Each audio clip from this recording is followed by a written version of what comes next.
Okay. Good morning, everyone, or good afternoon. Thanks for joining today's webinar. This is our group that typically meets as a CISM peer support group of coordinators on a regular basis. Obviously, we're in unique times. We wanted to get this webinar together. Full experts talk about some of the unique stressors and responses to help our first responders during this time.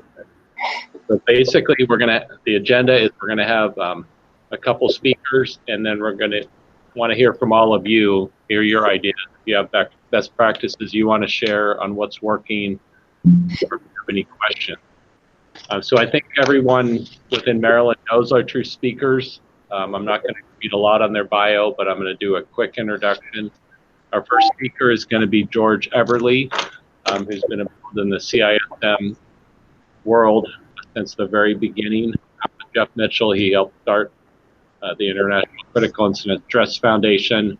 He's a professor at Johns Hopkins and has an extensive background of teaching, writing, and dealing with stress and critical incident stress management throughout the world. Our second speaker is Victor Welzant, who's the Director of Education and Training for ICISF, the International Critical Incident Stress Foundation. He's a licensed psychologist and has done many of our trainings and events for us in the past. So with that, we'll go ahead and get started and have George start by going through his presentation. Good afternoon. Thank you, Randy, for the introduction, and Mustafa, thank you for the IT support. I'm kind of an idiot with these things. The title of the presentation is Psychological Crisis Interventions in the Age of Pandemic and Disaster. So while a lot of my remarks will be targeted to pandemic, they are also applicable to disasters in general.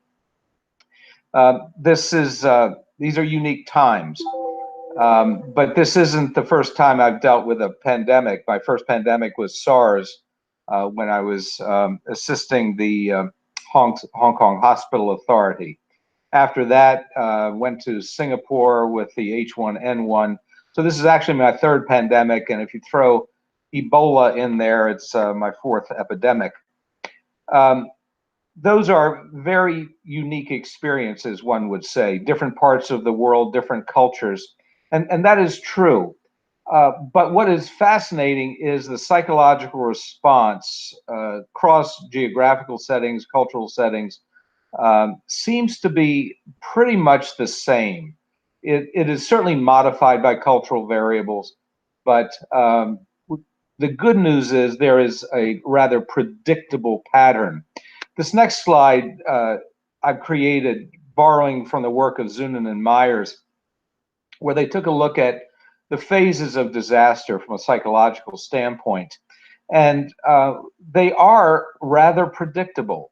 There's a threat, there's a warning sometimes not so much, but we certainly start with an impact. That's the event. In this case, it will be, of course, the pandemic. It's a slow, gradual onset, unlike a hurricane or a tornado, for example, or a terrorist attack. At that point, people have a fairly predictable reaction. There's some confusion. In some people, there's even a panic.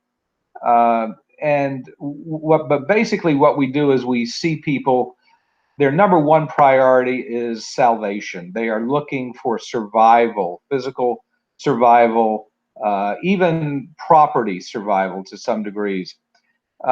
When the impact has been realized, people switch into heroic mode, and that's where people do heroic things. It's about helping themselves, helping others, helping save property. We're riding an adrenaline rush. This is especially relevant for first responders and first receivers. So we ride that adrenaline rush. As we all know, that adrenaline rush can be exhausted. What makes the current pandemic unique is that even though we have had our first cases months ago, and so we've seen the impact, several months ago, we are still technically in the impact phase and heroic phase. So people are still, to some degree, gauging at the impact. So we look at virologists and epidemiologists to try to give us some guidance, because one of the things that happens psychologically when we're in the impact phase is we have our illusions of control stripped away from us. And what we often do is kind of reflexive, survival-oriented things. And to see this, all you have to do is to go in a grocery store and you'll see paper towels and toilet paper are gone. Milk in many places is gone. And people had that reflexive, I'm going to survive now kind of attitude. It's impulsive. It's thinking about the short term, not the long term. This particular heroic phase is being extended. The idea, of course, from the epidemiologists, to borrow a phrase, was to flatten the curve in terms of the victim prevalence, the victim rates, victimization rates, infection rates. And that's an excellent idea from an epidemiologic, virological standpoint. But what it does, interestingly enough, as we are successful at flattening the curve, which we appear to be, we are actually extending the heroic phase, which is extending the adrenaline rush. What we have then is we're facing a condition where we may exhaust the human resources far sooner than anticipated. At some point, the heroic phase will end. Relevant data now tells us somewhere last week in April, first week in May, we expect the spike in cases to be realized. At that point, if they are correct, we will start seeing a declination in the presentation of cases, and we will get over this. We will be on the other side. At that point, from this model, we can say we're in the honeymoon phase. In this case, this will be a gradual decline. Everybody's high-fiving psychologically, and, well, we made it through. At some point, however, and it's hard to predict exactly when, but it is predictable nevertheless, we see what Zunin and Myers refer to as the disillusionment phase. And that's where people say, hey, you know, this kind of sucks. I'm glad we made it through, but why did this have to happen in the first place? We then go to the reconstruction, psychological recovery phase, and you'll see it's a rather gradual inclination. In their model, I think it's important to note that there can be an anniversary reaction, and then finally, people generally move on. So let's talk about resilience, because that is what we really are looking at here. Resilience is what happens to bridge the gap from disillusionment ultimately to recovery and reconstruction. In my opinion, my experience, resilience occurs on two levels, the organizational level and the personal level. I will keep most of my remarks to the personal, having recognized, however, that the Institute of Medicine argues that we need to develop an organizational culture of resilience. And there is a formula for that that's a little beyond the scope of my presentation today. So I'll focus on more the personal self-care, personal resiliency issues. For 2 or 3 decades, we have been promoting the concept of work-life balance. Many families are characterized by 2 wage earners. Sometimes they have, many times they have children. And we are basically told that work is one silo, life is another silo, life outside of work, if you will. And the challenge is balancing them. I will suggest to you that work-life balance for many of us is dead. It is gone. The new normal is a work-life integration, and that can take many, many forms. For example, those 2 wage earners who went to work typically while the kids were at school or daycare, now they're working from home and the kids are at home. So all of a sudden, their macrocosm, where they went off to work and the kids went to school or daycare, is now a microcosm. That's creating some very interesting stressors. which I think for the most part, have been remarkably unprepared to address. In this slide, I look at some of the unique stressors. Quarantine, and it's lasting far longer than we thought it would. It's beginning to look like the never-ending story. Increased family discord, to some degree as a function of being quarantined together. You may love everybody in your family, but some would say, you know, I love you, but you're getting on my nerves right now. There are fears, depending on what role you play outside of the household, of infection. So I do a lot of work with the Johns Hopkins Hospital. One of the concerns that we have with the healthcare professionals at the hospital, no different than first responders, is, am I going to come in contact with the virus? Am I going to bring it home? We actually have one faculty member who's on the medical staff who is living in the garage for fear of contaminating the rest of the household. Frustration, boredom sometimes, inadequate supplies, anger at that. Where are the face masks? Where's basically the personal protective equipment? It is interesting to watch the flow of information. Sadly, and I'm agnostic about this, but as I just look as a neutral observer, I cannot help but see that the information is not only out there for healthcare purposes. It seems that some individuals are using it for political gain, personal gain, financial gain, whatever, and that's contaminating the information flow. Many of the resources that we would normally rely upon appear to be somewhat unreliable at this point. We are very concerned with the financial loss of organizations and how that affects us personally. And then lastly, something that we don't really like to talk about is stigma.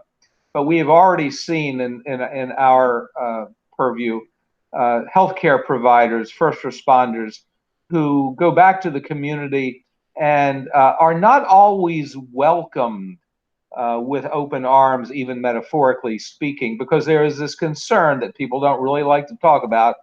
Gee, you're working at a hospital, or you're a first responder working in public. Are you bringing that contamination back to our community? And the notion of stigma, while in the Middle Ages, was actually a very effective public health strategy. Not only no longer works in modern times, but actually serves to spread contagion. Because the greater the stigma associated with having, in this case, the virus, the lower the likelihood that people will actually be treated early on, be tested, and they are, again, less likely to do anything to contain the spread, the contagion. They are more likely, therefore, to succumb as a victim. So all of these things are somewhat unique and working against us. Just as we thought it couldn't get any worse, if you look at the next slide, we do know something about human resilience. We've been studying this for a long, long time. And we actually do understand the formula that is highly predictive of two things: personal resilience as well as resilient leadership. What do leaders have to do in conditions like this? One of the things that we say, and data tell us, meta-analysis after meta-analysis tell us, that interpersonal support is the single best predictor of human resilience. And yet, what are we doing? We are compromising that. We are saying socially distance yourself from resources that you might have otherwise relied upon. Recreational activities remarkably reduced. A lot of people don't have home gyms. Rather, they go to the gym to work out. They go to the park. They go fishing, whatever. The strategies that we are now adopting in order to save our lives, and rightly so, are undermining in the same process the most significant and effective human resiliency tactics. We know that in certain situations, this social distancing, isolation can be in an extreme where we actually are separated from our family.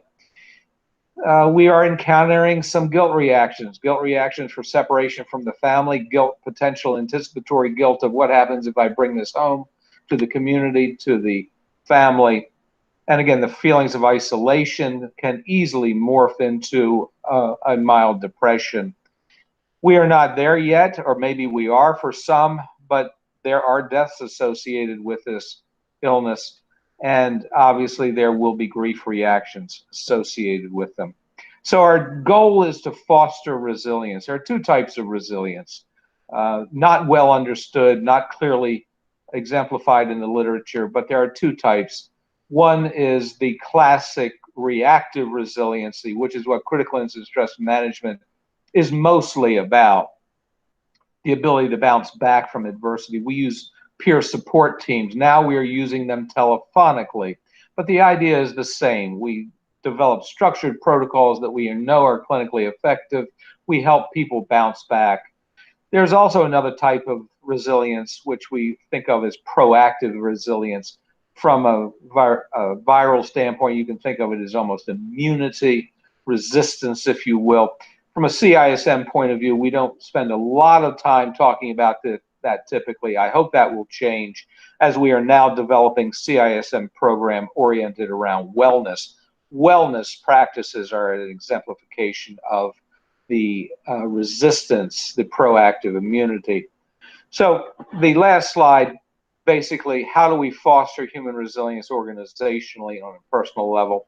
We know that leadership is important. The Institute of Medicine urges us to adopt resilient leadership strategies and tactics to foster an organizational culture of resilience. We know from a peer support CISM point of view, this is essential. There is some confusion about what peer support is. Some people believe it's different than CISM. It is not. Peer support is simply the mechanism of delivering CISM services. I actually had somebody say to me, well, we don't do CISM, we do peer support. And I think this person needs a little more reading, perhaps. From a personal standpoint, we advocate wellness and for promoting personal resilience. One of the things I found very useful is not empathy at all. It has a psychological burden associated with it. But perspective taking, when compared to empathy, is actually more effective anyway. What we mean by perspective taking is we're all in this together. Sometimes it's helpful to step out of your shoes and try to view the world from somebody else's perspective, just cognitively how they are seeing it. We know that tenacity is the single best predictor of almost any enterprise. Taking micro breaks during the course of a day, mindfulness, what does that mean? It means being in the moment, focusing on what you're doing. If you're with the family, be with the family. Left to its own devices, research tells us that the mind reverts to a pattern of rumination and worry. It's negative, it's catastrophizing. When you find yourself doing that, it's important to come back to the moment. Physical exercise as best you can do it. Nutrition. You're not going to like this, but we know that energy drinks and highly caffeinated beverages, especially mid-afternoon and in the evening, interfere with sleep and actually, believe it or not, increase the likelihood that subsequent exposure to a traumatic event will actually be encoded in the midbrain and convert to a post-traumatic stress injury. Rest is important. When we can, even things like naps can be very helpful. There is the 30-30 principle, which says 30 minutes of a nap increases cognitive proficiency by 30%. In the final analysis, we gravitate to people with an optimistic vision. Maybe we should be that person. When things look grim, one of the things that we really look at is developing an attitude of gratitude. Be thankful for the things that we have, not the things we've lost. And again, interpersonal support is the single best predictor of human resilience. Maybe we have to be clever in how to do that, reaching out to friends, colleagues, informally, via text message, emails, or the telephone. That pretty much ends the structured presentation. I want to turn it over to Dr. Welzant at this point. Victor, please expand. Sure. Hi, everybody. What we wanted to do was open up the discussion to questions, to really your observations of what's working. I do want to add just one other piece to it that I know many of you are thinking about, and that's sort of expanding on what George said about grief. As we go into this for the long haul, maybe some of you, I know I certainly have become aware of people I know, who have been infected and who are even hospitalized. I just became aware of one person this morning. And, we're all obviously behind this person, hoping for the best, but we know from other states that it is likely that some of our, particularly hospital workers, are going to succumb to this. And one of the things that I'm wondering about is what are some new and creative ways that we can help people with that grief process. First responders were very used to things like the line of duty death ceremonies and funerals, which will not likely continue in the same way, at least in the immediate future. So what alternatives as a peer support team, as CISM teams, what can we offer to that process? So why don't I just kind of open it up there and see what questions everyone has or comments. Hi, everyone. This is Mustafa. So I think with the volume of people that we have, it'll be best if, so a couple things. If you're on the computer, if you can submit your question or just say that you have a comment in the chat box, and then we'll be able to select you guys in an organized fashion. If you're on the phone, to unmute yourself, you have to press *6. What I'm thinking is let's get everyone on the computer first, and then we can transition over to the phone folks if you all have comments. And then one last thing before I release that, I'm going to copy and paste the attendance form. If you could all complete it, because so far I only have 20 responses, and I see that we have around 50 people in the call. So if anybody has a comment on the computer, if you could just type your name into the chat box, and we'll call you guys out to speak your comment.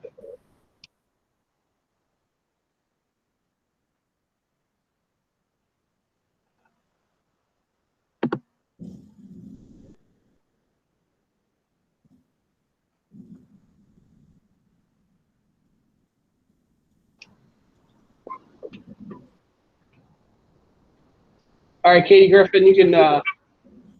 What was your comment?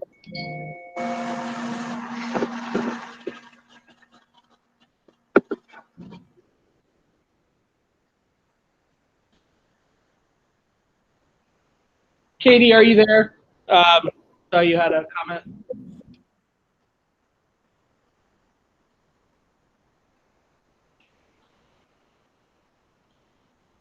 I think I'm unmuted now. I'm sorry. So my question is, how do we do diffusings or even debriefs if we're alone? I've only ever worked as part of a team, and there's going to be a lot of situations, I imagine, rising up pretty quickly. So how are we able to provide a quality standard of care if we're flying solo and not able to be in person?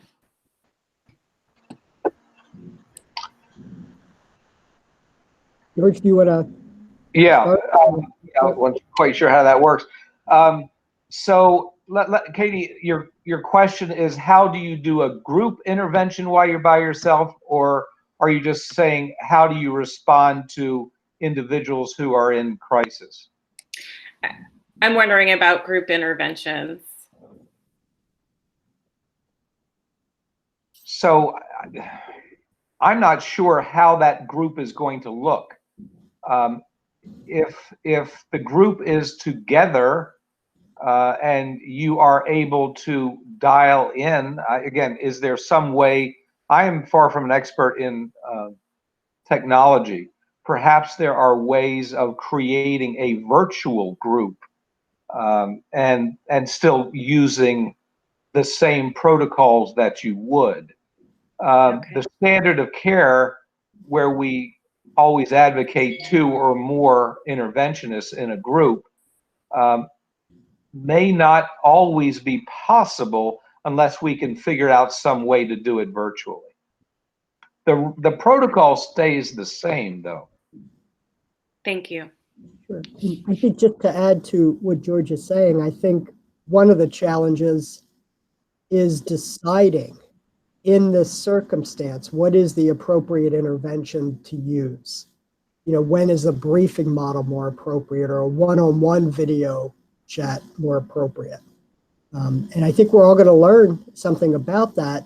You know, the obvious concern about doing groups is that you're not there for that individual who might be more distressed, who you would typically approach afterward. So there may be times where, even though circumstances being different, we might think about a diffusing or debriefing where we really may decide that's not the best way to go. And I think that's really in a way, there's two challenges. One is, how do you do it remotely if you are going to do it? But the other is how to decide, given these circumstances, really when it's not appropriate and when to do something else. And let me just follow up on that as well. Even though the diffusing or debriefing may be what we would say clinically appropriate, what I have done in situations where, for whatever reason, I couldn't do a debriefing or a diffusing, I've reverted to the crisis management briefing.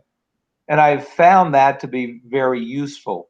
My sense is that the crisis management briefing, while not as effective at fostering interaction, still could be utilized virtually and probably more easily from a logistical standpoint, especially if you have a group at one end or even an aggregation of individuals who are not together collectively in person, but are a group by virtue of the technology.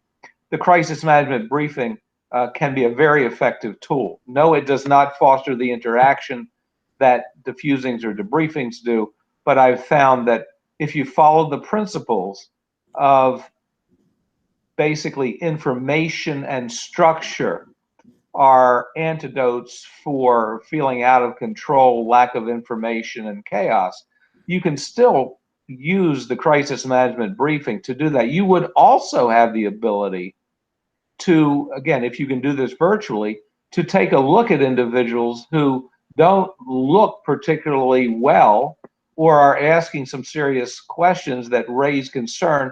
And then you could pull them aside after the meeting and do a virtual, safer one-on-one contact via the telephone after that group ends. And I think one of the advantages of the technology, you know, as we're trying to struggle with this, is that it opens up a much wider net of people you can use to help you. So, you know, if we're in two very different parts of the state and I have to drive 4 hours to do something with you, that may not be doable. But if we're doing it virtually, much easier to get some help in a way.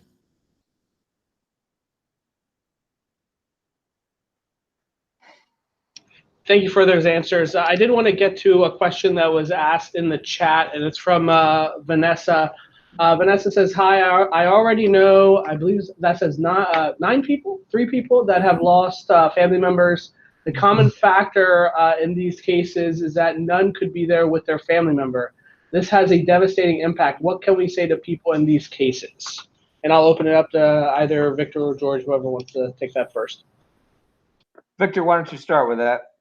Sure. I think there comes a point where there's no good answer. So let's start with that. One of the things I know is happening is that people are trying to utilize technology in hospitals to, even though you can't visit directly. I saw there was a situation, I don't remember where this was, where the family had a walkie-talkie and the patient did, and literally the children were saying goodbye to their mother. Some of you may have seen this. It was on one of the news shows through walkie-talkie. So I think if you're in at that level where you can actually help facilitate the use of, you know, phones, technology, something, that's one thing. If you're talking about after the fact, what do you say? I think I would do the same strategies that you do for any other crisis, which is let the person talk about in that situation, what is the worst part for them? Really let them see where they are with that, because what we think is the worst part may not be. I've been frequently surprised in situations, to find things out later that what might be the worst part for me really was completely different. So I would try to identify the worst part. And then George talked about perspective taking, trying to help the person when the time is right to reframe. And, that may mean helping the person think back to another time where they really expressed their love for that person and reminding them of that, and that person knew they loved them. Or it might be reframing on everything they did to help that person, before the awful outcome. So I don't think there's a good answer other than you try to be as helpful as you can and help the person think through the worst parts of it, for them, and really be there. The other thing I will say that, I believe in being there over time for the grief as it evolves. Jenny?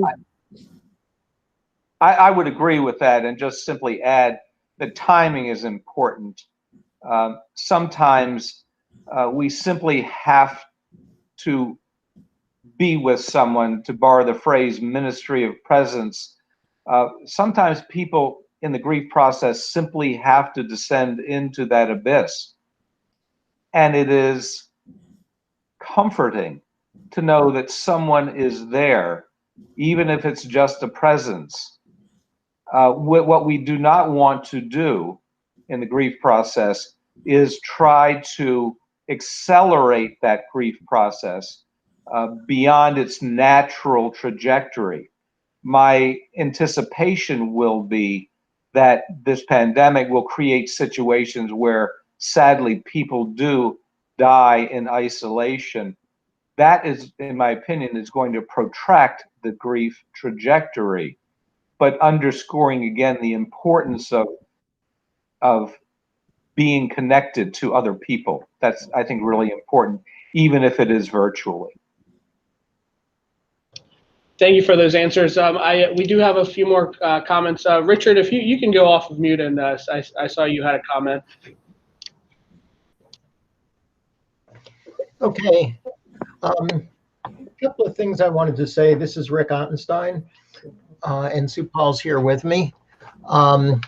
First, expanding on what Victor and George just said, I think another issue we're going to need to help support people with is helping them ultimately to find ways of forgiving themselves for not being able to be there, even though they couldn't.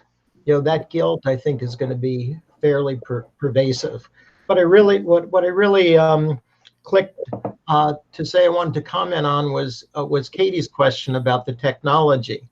Our Carroll County emergency service team had a meeting 2 days ago where we met via Zoom, encouraged everybody to get a subscription to Zoom and to utilize either Zoom or another one of those technologies in reaching out. And we're also reaching out to all the different fire departments in the county to let the chiefs know what we're doing and what ways will be available. I encourage everybody to look at the different technologies, see what works with your systems. And some of them are free to a point. Most of them are free to a point. And then to go further, like Zoom is free up to 40 minutes with a group of 3 or more. It's free for any length of time if you're talking with up to 3 people. And it's, I think, $15.99, where you can have 100 people on for as long as 24 hours. So look at those and see what you can best use and try that technology ahead of time. If you're part of a team, get the team together on the technology so everybody's ready to go. Because I think, as George was describing with the trajectory of everything, we're going to start to become in a lot of demand very soon if we aren't already. So being prepared is important. And also, this is Sue Paul here. Katie, I want to address the concern of how do you do it alone? You don't have to. You can invite another team member to the meeting, just like George and Victor were on when the rest of us were muted and we couldn't see all of us. But they're co-presenting. So you can still have your team support. You can still have your peers join in to the meeting that you're setting up with the debriefing. So you're not alone. It's just a different format. But as George and Victor keep saying, go back to what we know works. And don't forget, we're all going to need support as we go through this. So reach out to the people that are on this call, the ones you know, even the ones you don't know, because we're all going to need it. Thank you. Thank you for your comment. I do want to get to a comment made by Erica. Erica says, this may be obvious, but I think one of the easiest things to do is to keep your personnel informed about available CISM type resources. This not only allows to access to resources, it also demonstrates that agencies recognize that this incident has mental health impacts along with physical health impacts. George and Victor, I didn't know if you had any comments on that. I think information is really critical. This is a new world, especially with social media. If leaders aren't communicating, someone else is. And sadly, it's often the person that's the most distressed with the fastest thumbs and the largest Twitter feed. And so in essence, leadership will have lost control. There just simply is no such thing as an information vacuum. Leaders need to step up. And I noticed something that my family has some sort of network. I haven't quite figured out what it is, but I get all these things under Everly Family, and one of my kids is on the Eastern Shore, one's in Boston, one's in Severna Park, I'm in Severna Park, and yet we're sharing information. And it's interesting, I feel connected to my family, and the notion that although they are separate, they are safe is reassuring. And my son-in-law is sending information along as certain updates occur, and it's as if we are all together. So that notion of interpersonal support doesn't have to be face-to-face. And I think leaders need to understand that as well. Eric, I know you've been doing this in Maryland, getting information, about support disseminated. I think it's really, really important to have it go out multiple times and different channels. Like George is saying, social media, all the channels you have available to push out the information about your CISM or peer support teams. I've run into a couple of situations in the last week where certain kinds of messaging that goes out to a large number of people has to be pre-approved. And I'm sure many of you have seen that, where the CISM message keeps kind of getting bumped down on the list. So I think finding multiple ways to do that and to use our informal networks as much as we use our formal networks to remind people about the team is really good. Leaving flyers around and, the things we used to do in person, we're now trying to do virtually. But I think multiple channels is really the way to go. Thank you very much. We're not seeing any other comments in the chat box, so at this time I'd like to open it up to anyone on the phone that has questions. Again, if you press *6, identify yourself and ask your question. If we have a lot of people walking over each other, we'll try to organize that out. One suggestion, if anybody, if you have questions, that's good. But if you have things that are working that you're doing right now, if you could share those with the rest of us, I think that would be really helpful, just to hear what everyone else is doing and what's working.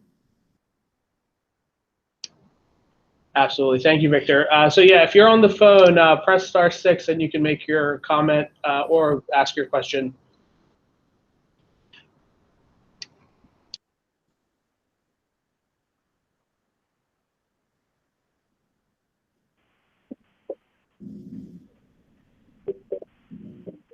I did want to. Mike Wells from. Oh. Yep, go ahead. This is Mike Wells from PG County. How's everybody doing? I got in here late, so I don't know if it was already said. What we're doing in PG County with the peer support model is just kind of taking it back to Maslow's hierarchy of needs. Right now, anxiety, as you all said, is through the roof. So keeping our resources and figuring out which resources are now doing telehealth to direct our people to. But for the day-to-day, like peer support and CISM type stuff, we're taking it back to just, water, making sure our crews are fed and taking time for themselves. The sense of safety, disseminating information. Usually what we found is that our people don't get enough information and the fear of the unknown in that sense. But the past couple of weeks has been a deluge of information.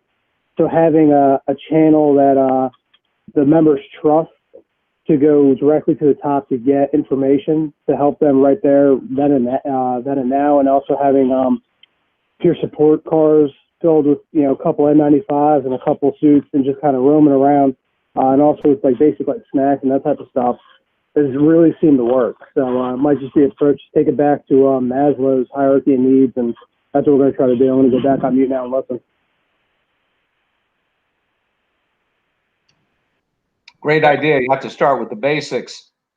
And once you get past the basics, or even in the basics, sometimes just taking care of those physical needs makes it easier for people to then think about the psychological.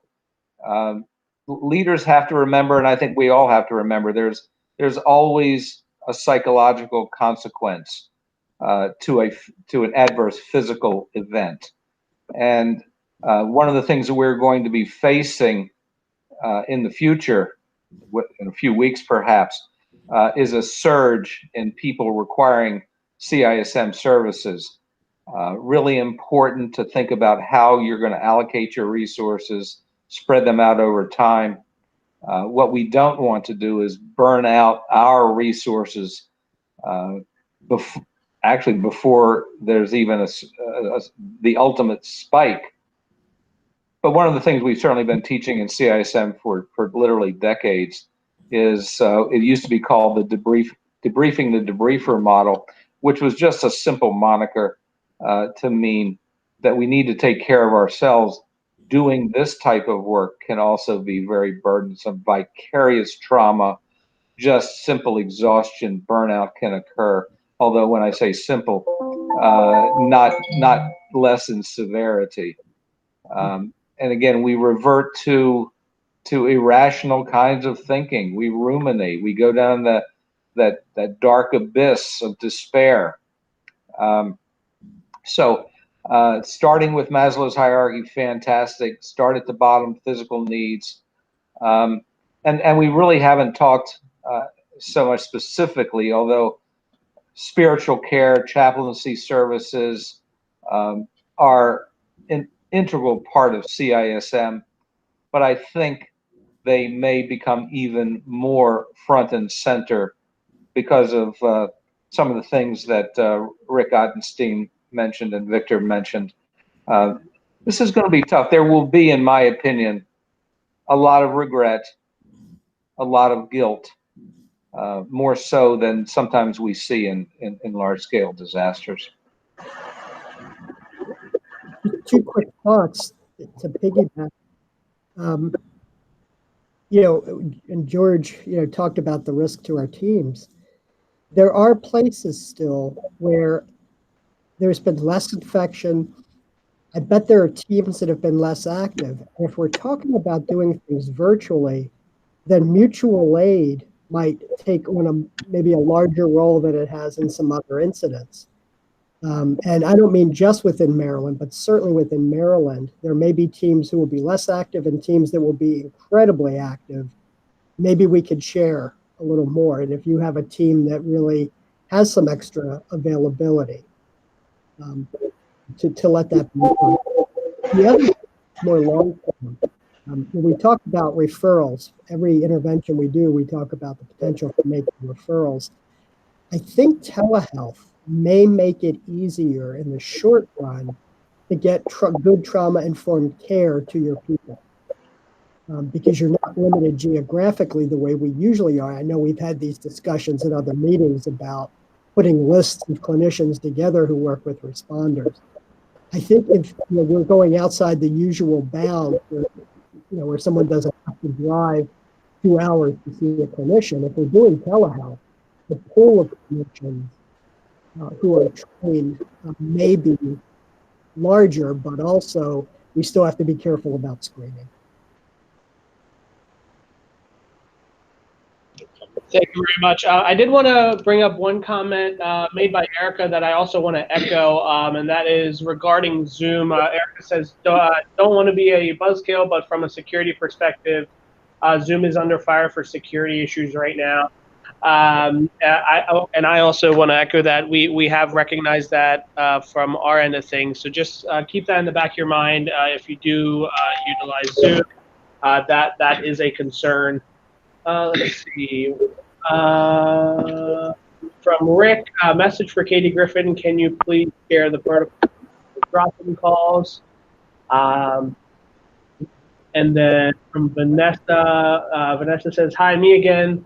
Just wanted to share my personal experience. I have a senior and a 5th grader at home, both CAP cadets. My oldest son is looking forward to college. My husband is a virologist. I'm a biologist for both for both of our kids. Telling them the truth about the situation and what to expect has been key to keeping them from getting anxious. Also, I keep a routine. We still wake up early to go to school, virtual school. We will dress like we are going outside. We stop for lunch and dinner. I didn't know if you, George or Victor, if you had any comments on that. I think it's a great idea. What she describes, establishing routines or reverting back to routines that you did before the pandemic, I think is very important. Routines require less energy. Psychologically, a routine is like comfort food. It provides a sense of predictability in a world at this point that seems probably out of control and unpredictable. So I really appreciate and applaud the comment. Thank you very much. Victor, did you have anything? No, why don't we go and it looked like there's a few comments coming up about things that are working well. Why don't we try those? Yeah, I can.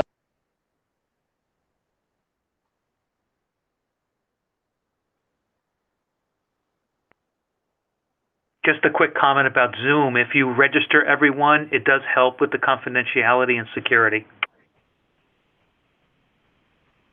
Great, thank you very much. I have a comment from Katie. Katie says, I have a schedule of calls set up. 8 a.m. every day is for people to drop in and go as they need. We ask everyone how their spirit is, what is working for them, etc. People check in with their coffee. It is pretty easygoing and issue and loose in terms of structure. Folks are connecting and folks are connecting and ministering to each other. I occasionally will offer a mindfulness moment if it is needed in those meetings. The meditation calls and pastoral check-ins are far more structured.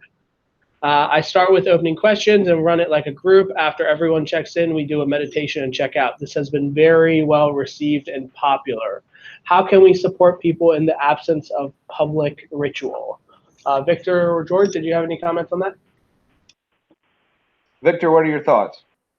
Well, I think that you, again, like we've been talking about, try to find ways to have ritual that's presented virtually. I also think within our own families, we can do that. Using our own support group, we can do that. I know that a lot of religious organizations have very rapidly made the shift to putting services online, real-time, sort of live streaming. I think that has been at a community level, incredibly helpful and supportive and comforting. But I think that we have to be creative and use technology, as much as we can. And I think also, one of the things that's been, I think, incredibly helpful to some people I've talked to is doing things for others the way they could do it virtually. All of you have seen these commercials where they're asking people who sew to make masks. Doing things for other people. You know, altruism is also a resilient mindset. So encouraging our families, you know, our kids in some small way to be a part of the solution, I think can be a real boost. Hi, can I jump in? Absolutely. Okay, what we do as a family, I'm immune compromised. I am a paramedic, so I can't be out in the field. We are getting up at a certain time every morning, eating breakfast together. The two adults who are with me and my granddaughter are going to work. We have family meals together. My granddaughter does her work. She's terrible trying to get her to stop doing it. She's obsessed with it. But we then do have time in the evening. We have a lot of acreage where we can go out and walk as a family. Each of my children, all four of them, are not in my area, but they all call and we connect with each other every day. After a certain hour, work is done, we will play a game or talk with each other and decide, you know, what we're going to do tomorrow and how everything has affected us today. And we support each other that way. Each one of us takes a time in the evening where we call someone who is close to us that we know is confined in the home with no one to check on them, see how they are, and if they need anything, make arrangements for them to have what they need distributed to them. And it's teaching my 11-year-old granddaughter accountability, responsibility, kindness, caring, and love. Thank you very much for your comment. I just wanted to ask, I didn't know who was speaking last. Who was speaking and where are you from? Okay, this is Mary Ann Wareheim. Hi, Rick. I am from Carroll County. Thank you so much. So we are coming up on the end of the hour. I just wanted to give some time for Victor or George if you had any last minute comments, and then we can close out. Just following up on that last comment, sometimes out of adversity comes some good things. Maybe this is an opportunity to discover or rediscover the things in life that are really important. When the glitz, the glamour, the trappings are taken away, what's left? It's our connection as human beings. And it may be that this opportunity in this terrible, terrible pandemic may be to come out the other side stronger as families, stronger as organizations, and maybe stronger as people, because we begin to understand what's really important. The things that we thought were important, I know this sounds trite and I don't mean it to be, but I mean it sincerely. The things that we thought were important perhaps are not as important. The opportunity from bad things is sometimes reordering priorities and bringing people closer. And that may be what we see here. And I would, just like to add, all of you have been a tremendous support, in the work that we do. And I hope that we at ICISF can be a support to you as well. We're going to be putting things maybe every couple of days, putting some new video clips up, ideas about responding to the pandemic. Please feel free to reach out to us. But probably more importantly, please, let's keep sharing what's working with each other. It's a strong, strong network in Maryland. You have a very strong set of teams. Let's keep sharing with each other in whatever ways we can what's working. And thanks to everyone, who's out there really struggling. There are a number of free resources available. The ICISF will be posting various resources online. I actually write a blog for the online Psychology Today magazine called When Disaster Strikes. and I have a couple of posts specific to the pandemic. There are a number of resources that I think are free and available. And this is a time to become informed so that we don't react impulsively. But again, I think in having a vision moving forward is where we need to be focused.